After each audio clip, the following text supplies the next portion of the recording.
Hello friends, ಎಲ್ಲರೂ ಹೇಗಿದ್ದೀರಾ? ಇವತ್ತು ಗುರುವಾರ ಆಗಿರೋದ್ರಿಂದ ರಾಯರು ದರ್ಶನ ಮಾಡೋಣ ಅಂದ್ಬಿಟ್ಟು ಶ್ರೀ ಕ್ಷೇತ್ರ ಹೊನ್ನಾವ ಮಂತ್ರಾಲಯ ಅಂತ ಹೊನ್ನಗಾನಹಟ್ಟಿಯಲ್ಲಿದೆ ಫ್ರೆಂಡ್ಸ್. ಇಲ್ಲಿ ರಾಘವೇಂದ್ರ ಸ್ವಾಮಿಯವರ ದರ್ಶನ ಮಾಡೋಣ ಅಂದ್ಬಿಟ್ಟು ಬಂದ್ವಿ.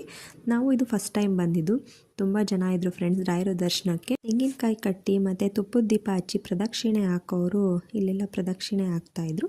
ದೇವರಿಗೆ ತುಪ್ಪದ ದೀಪ ಹಚ್ಚೋಣ ಅಂದ್ಬಿಟ್ಟು ದೀಪ ತೊಗೊಳ್ಳೋ ಕೌಂಟ್ರಿಗೆ ಬಂದ್ವಿ ಫ್ರೆಂಡ್ಸ್. ಇಲ್ಲೂ ವಿಪರೀತ ಕ್ಯೂ ಇತ್ತು.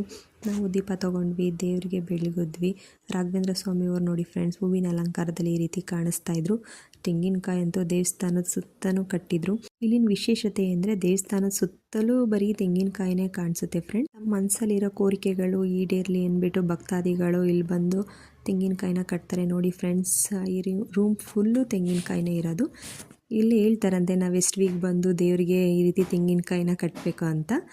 ಹಾಗೆ ನಾವು ಪ್ರಸಾದನ ತೊಗೊಂಡ್ವಿ. ಈ ವಿಡಿಯೋ ಇಷ್ಟ ಆದರೆ like, share, comment and subscribe ಮಾಡಿ.